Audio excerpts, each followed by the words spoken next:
ठरलं तर मग या मालिकेच्या येणाऱ्या प्रोमोमध्ये आपल्याला पाहायला मिळणार आहे आणि ते म्हणजेच की सायली प्रतिमाला खूप छान पद्धतीने समजून सांगत असते, म्हणत असते की या घरातील माणसे देखील खूप चांगले आहेत, ती तुम्हाला चांगल्या पद्धतीने सांभाळतील आणि तुम्ही अजिबात घाबरू नका.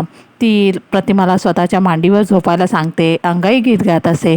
ते अंगाई गीत ज्या वेळेला सगळे ऐकतात त्यावेळेला मात्र सगळे तिथे रूममध्ये आलेले असतात. ते देखील सायलीचं अंगाई गीत ऐकून खूप त्यांना आनंद झालेला असतो. ते म्हणत असतात की सायलीने किती छान पद्धतीने प्रतिमाला सांभाळण्याचा सावरण्याचा प्रयत्न करत आहे. खरोखर सायली खूपच चांगली आहे. अर्जुन देखील सायलीला म्हणत असतो की तुम्ही जे केलेलं आहे माझ्या घरच्या माणसांसाठी ती खूपच कौतुकास्पद गोष्ट आहे. सायली म्हणत असते की ही देखील माणसं माझी आहेत ना सर. त्यावेळेला अर्जुन म्हणत असतो की हो, ही देखील माणसं तुमचीच आहेत आणि मला तुमच्यावर खूपच प्राऊड फील होत आहे. तुम्ही खरोखर खूप चांगलं काम केलं आहे, परंतु मी तुम्हाला समजण्यामध्ये खूप मोठी चुकी केलेली आहे.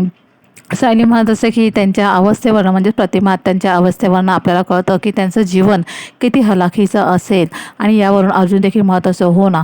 त्याचप्रमाणे अश्विन देखील घरातल्यांना म्हणत असतो की त्यांच्या या अवस्थेवरनं असं वाटत आहे की त्यांना खूपच म्हणजे हाल अपेष्टा सहन कराव्या लागलेल्या आहेत.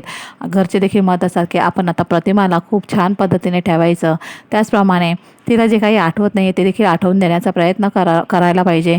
सायलीचं बोलणं ऐकल्यानंतर अर्जुन म्हणत असतो मला माहिती आहे की तुम्ही ही गोष्ट करणारच. तुम्ही नक्की त्यांना सगळा भूतकाळ आहे तो आठवून देण्याचा प्रयत्न करणार आणि त्यामुळे त्यांना सगळं काही आठवणार आहे, असा विश्वास अर्जुनने आता सायलीवर दाखवलेला असतो.